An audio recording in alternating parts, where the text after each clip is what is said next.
परिचय। बच्चों, आज हम अवकल समीकरण सीखेंगे। तो प्रश्न है कि हमें अवकल समीकरण को सीखने की आवश्यकता क्यों है? क्या कोई बता सकता है? सर, क्योंकि अवकल समीकरण एक अभिव्यक्ति है जो मात्राओं और उनके परिवर्तन की दर से संबंधित है। बहुत अच्छा। कोई और? सर, क्या हम अवकल समीकरण के माध्यम से विकास दर का वर्णन कर सकते हैं? हाँ, और एक अवकलन समीकरण का हल केवल एक संख्या नहीं है, अपितु एक फलन भी है। क्या यह दिलचस्प नहीं है? चलो अब शुरू करते हैं। इस पाठ में आप जानेंगे कि अवकलन समीकरण को कैसे हल करते हैं। उद्देश्य। इस पाठ के अंत में आप निम्न करने में सक्षम हो जाएंगे। अवकल समीकरण की कोटि और घात ज्ञात करना। अवकल समीकरण के व्यापक और विशिष्ट हल ज्ञात करना। दिए हुए व्यापक हल वाले अवकल समीकरण का निर्माण करना। पृथक्करण चर विधि द्वारा अवकल समीकरण द्वारा हल निकालना। समघातीय अवकल समीकरण को हल करना और रैखिक अवकल समीकरण को हल करना। आधारभूत संकल्पनाएं।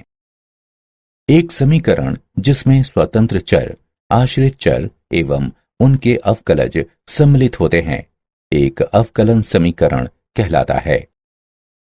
एक ऐसा अवकलन समीकरण जिसमें केवल एक स्वतंत्र चर सम्मिलित होता है, सामान्य अवकल समीकरण कहलाता है। उदाहरण के लिए dy बटा dx minus x log x बराबर 0। अवकल समीकरण की कोटि। अवकलन समीकरण की कोटि अवकल समीकरण में उपस्थित उच्चतम अवकलज होती है। उदाहरण के लिए 1 बटा x गुणा d2y बटा dx वर्ग बराबर e की घात x एक अवकल समीकरण है। उच्चतम कोटि वाले अवकलज अर्थात d2y बटा dx वर्ग की कोटि 2 होती है। अवकल समीकरण की डिग्री यानी घात। अवकल समीकरण में उपस्थित उच्चतम कोटि के अवकलज की उच्चतम घात उस अवकलज समीकरण की घात कहलाती है। उदाहरण के लिए 1 बटा x गुणा d2y बटा dx वर्ग बराबर e की घात x एक अवकल समीकरण है। इसे इस रूप में भी लिखा जा सकता है। 1 बटा x गुणा d2y बटा dx वर्ग संपूर्ण घात 1 बराबर e की घात x, अर्थात उच्चतम कोटि के अवकलज की घात 1 है।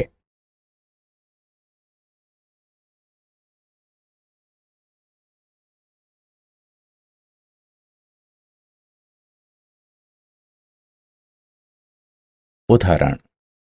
निम्नलिखित अवकल समीकरण की कोटि और घात ज्ञात करें। हल। दिया गया है कि d2y बटा dx वर्ग की संपूर्ण घात 3 जमा dy बटा dx बराबर sin x। इस अवकल समीकरण में कोटि 2 है और घात 3 है। अवकल समीकरण का व्यापक एवं विशिष्ट हल। व्यापक हल। एक nवीं कोटि के अवकल समीकरण के लिए व्यापक हल एक ऐसा हल है जिसमें हल में अचर राशि c का मान बदल सकता है। उदाहरण के लिए अवकल समीकरण dy बटा dx बराबर e की घात x माइनस 2, इसे समीकरण 1 से चिन्हित करें। व्यापक हल को निम्न प्रकार से प्राप्त किया जा सकता है। समीकरण 1 के दोनों तरफ समाकलन करने पर हमें प्राप्त होता है y बराबर e की घात x minus 2x plus c। इसे समीकरण 2 से चिन्हित करें। हल में c का मान कुछ भी हो सकता है, क्योंकि जब हम y का अवकलन करते हैं तो c का मान 0 हो जाता है, क्योंकि एक अचर का अवकलन 0 होता है। विशिष्ट हल। एक nवीं कोटि के अवकल समीकरण के लिए विशिष्ट हल एक ऐसा हल है जिसमें अचर राशि c का एक विशिष्ट मान होता है। इस प्रकार के हल प्रारंभिक मान समस्याओं में होते हैं। अवकलन समीकरण dy बटा dx बराबर e की घात x माइनस 2 का व्यापक हल y बराबर e की घात x minus 2x plus c है, जब y 0 बराबर 3 है। इसका तात्पर्य है x बराबर 0 पर y बराबर 3 है। समीकरण 2 में x तथा y का मान रखने पर हमें प्राप्त होता है c बराबर 2। अवकलन समीकरण का विशिष्ट हल है y बराबर e की घात x माइनस 2x जमा 2।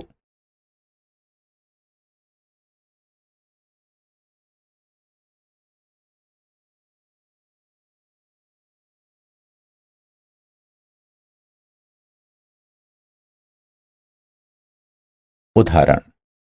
अवकलन समीकरण dy बटा dx बराबर 4x माइनस 2 का विशिष्ट हल ज्ञात कीजिए। जब x बराबर 3 है तब y बराबर 5 दिया गया है। हल दिया गया है dy बटा dx बराबर 4x माइनस 2, dy बराबर 4x माइनस 2 dx। दोनों पक्षों का समाकलन करते हैं। y के सापेक्ष 1 का समाकलन बराबर x के सापेक्ष 4x माइनस 2 का समाकलन।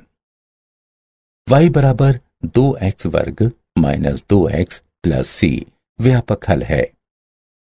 जब y बराबर 5, x बराबर 3 हो तब 5 बराबर 2 गुणा 3 वर्ग माइनस 2 गुणा 3 प्लस c। 5 बराबर 18 माइनस 6 प्लस c। 5 माइनस 12 बराबर c बराबर माइनस 7। दी गई प्रारंभिक स्थिति के लिए विशिष्ट हल y बराबर 2x वर्ग माइनस 2x माइनस 7 है।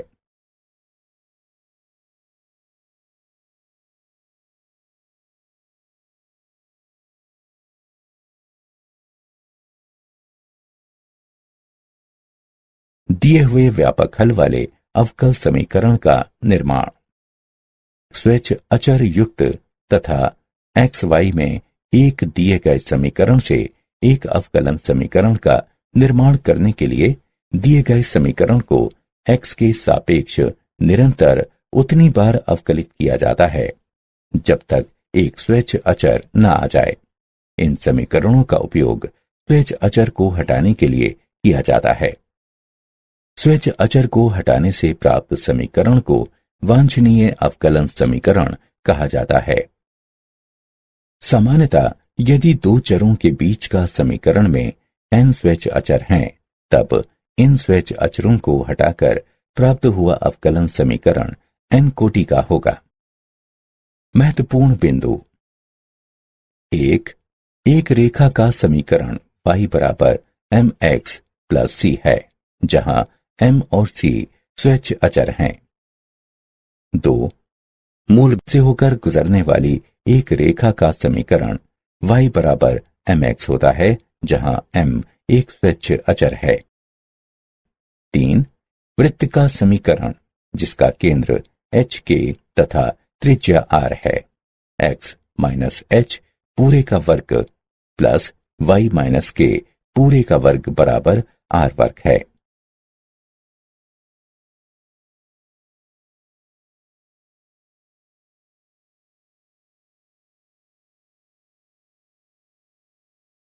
उदाहरण। वक्र कुल का अवकलन समीकरण ज्ञात कीजिए। y बराबर m cos 6x plus n sin 6x, जहां m n स्वेच्छ अचर हैं। हल दिया है y बराबर m cos 6x plus n sin 6x। इसे समीकरण 1 से चिन्हित करें। समीकरण 1 का x के सापेक्ष अवकलन लेने पर हम पाते हैं dy बटा dx बराबर -6m sin 6x जमा 6n cos 6x। इसे समीकरण 2 से चिन्हित करें। समीकरण 2 का x के सापेक्ष अवकलन लेने पर हम पाते हैं d2y बटा dx वर्ग बराबर -36m cos 6x minus 36n sin 6x। इसे इस प्रकार से लिखा जा सकता है d2y बटा dx वर्ग बराबर -36 गुणा m cos 6x plus n sin 6x। इसे समीकरण 3 से चिन्हित करते हैं। समीकरण 3 में y का मान रखने पर हम पाते हैं d2y बटा dx वर्ग बराबर -36y। अतएव d2y बटा dx वर्ग प्लस 36y बराबर 0। यही वांछनीय अवकलज समीकरण है। प्रथम कोटि एवं प्रथम घात के अवकल समीकरण को हल करने की विधियां। पृथक्करणीय चर वाले अवकल समीकरण। अवकलज समीकरण निम्नलिखित रूप का होता है dy बटा dx बराबर fx बटा gy या gy बटा fx या fx गुणा gy। उन्हें क्रमशः इस तरह से लिखा जा सकता है gy dy बराबर fx dx या dy बटा gy बराबर dx बटा fx या dy बटा gy बराबर fx dx एवं इसके पश्चात वे समाकलित हों। उदाहरण, अवकल समीकरण को हल कीजिए। dy बटा dx बराबर e की घात x minus y plus x वर्ग गुणा e की घात घटा y। हल दिया है dy बटा dx बराबर e की घात x घटा y प्लस x वर्ग गुणा e की घात घटा y। दाएं पक्ष से e की घात घटा y उभयनिष्ठ लेने पर हमें मिलता है dy बटा dx बराबर e की घात x प्लस x वर्ग गुणा e की घात घटा y। चरों का पृथक्करण करते हैं तथा हमें मिलता है e की घात y dy बराबर e की घात x प्लस x वर्ग dx। दोनों पक्षों का समाकलन करने पर हमें मिलता है y के सापेक्ष e की घात y का समाकलन बराबर x के सापेक्ष e की घात x जमा x वर्ग का समाकलन, अर्थात e की घात y बराबर e की घात x प्लस x घन बटा 3 प्लस c। ये दिए गए अवकलन समीकरण का व्यापक हल है।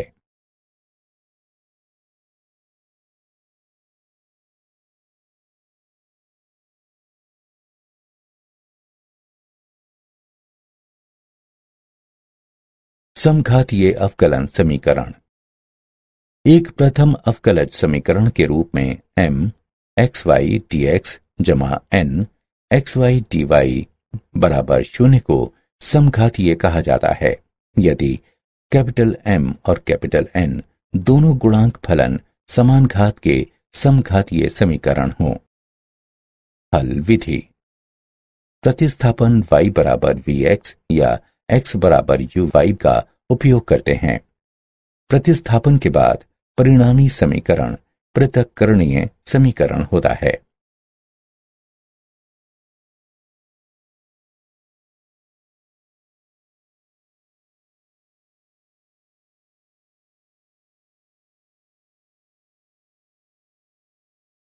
उदाहरण, अवकल समीकरण को हल कीजिए। dy बटा dx बराबर x वर्ग y बटा x घन जमा y घन। हल दिया है dy बटा dx बराबर x वर्ग y बटा x घन जमा y घन। इसे समीकरण 1 नाम दीजिए।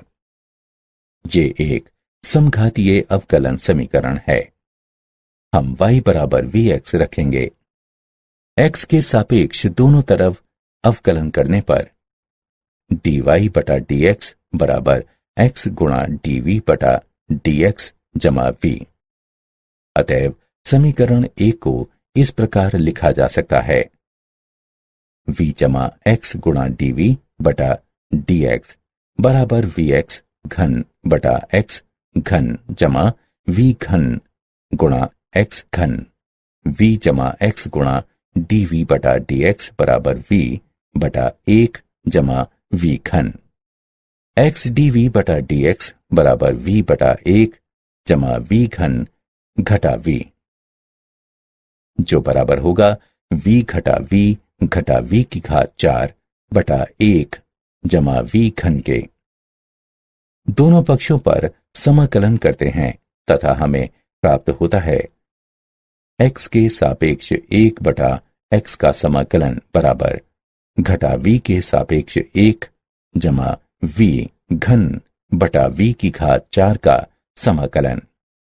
x के मोड का लॉग बराबर 1 बटा 3 v घन घटा v के मोड का लॉग जमा लॉग c। v x के मोड का लॉग बटा c बराबर 1 बटा 3 v घन। यह इंगित करता है v x बटा c बराबर e की घात 1 बटा 3 v घन। यह इंगित करता है कि y बटा c बराबर e की घात x घन बटा 3 y घन अथवा y बराबर c गुणा e घात x घन बटा 3 y घन। रैखिक अवकलन समीकरण। रैखिक अवकलन समीकरण dy बटा dx जमा py बराबर q का हल, जहां p और q केवल x के फलन हैं, निम्नलिखित हैं। जहां i डॉट f समाकलन गुणक का प्रतीक है तथा इसे नीचे दिए गए सूत्रों के माध्यम से प्राप्त किया जा सकता है। i डॉट f बराबर e की घात x के सापेक्ष p का समाकलन। यदि अवकलन समीकरण dx बटा dy जमा px बराबर q के रूप में हो, जहां p और q y के फलन हैं और न कि x के या अचर के, इस स्थिति में समाकलन समीकरण i डॉट f बराबर e की घात y के सापेक्ष p का समाकलन है और हल x गुणा i डॉट f बराबर y के सापेक्ष q गुणा i डॉट f का समाकलन जमा c है। नोट: यदि dy बटा dx का गुणांक इकाई न हो तब इसे इस दौरान इकाई बनाया जाना चाहिए।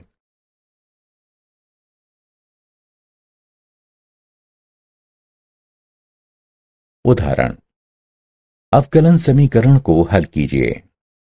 हल दिया गया है dy बटा dx जमा 3x वर्ग y बराबर 6x वर्ग। इसे समीकरण 1 से चिन्हित करें।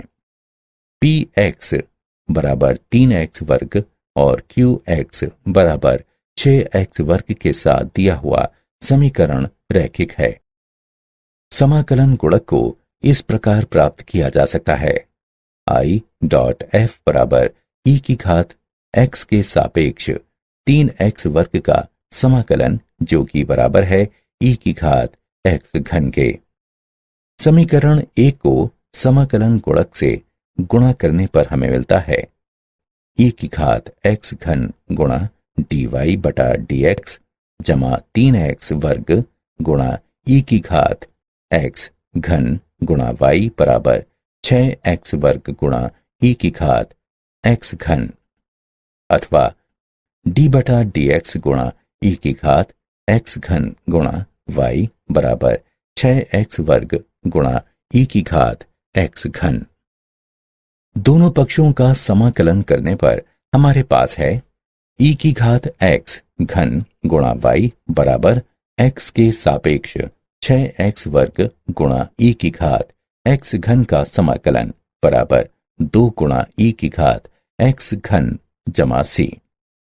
y के लिए हल करने पर हमें मिलता है y बराबर 2 जमा c गुणा ई की घात घटा एक्स घन।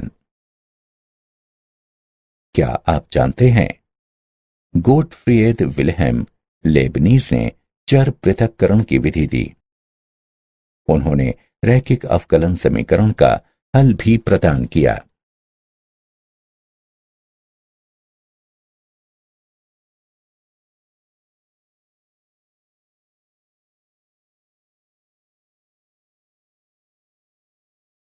सारांश। आइए हमने जो कुछ सीखा है उसे संक्षेप में दोहराएं।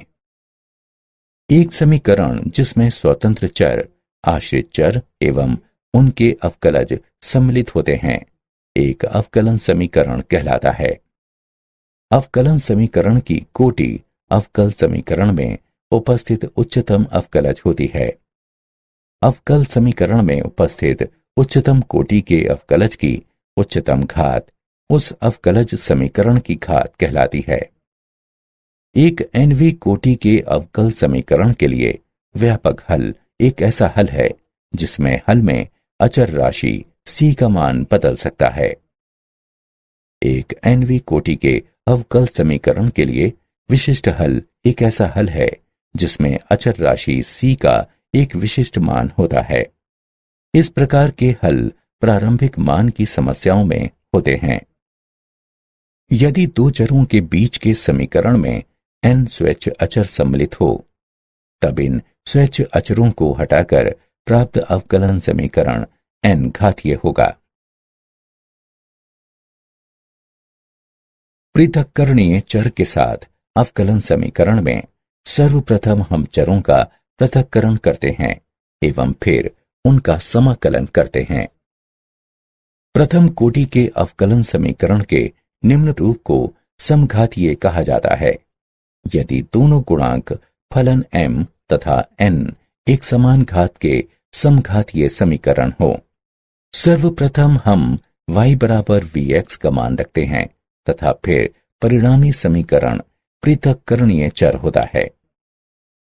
रैखिक अवकलन समीकरण dy बटा dx जमा py बराबर q का हल y गुणा समाकलन गुणक बराबर x के सापेक्ष q गुणा समाकलन गुणक का समाकलन जमा c, जहां i डॉट f समाकलन गुणांक का प्रतीक है, बराबर e की घात x के सापेक्ष p का समाकलन, जहां p तथा q x के फलन हैं।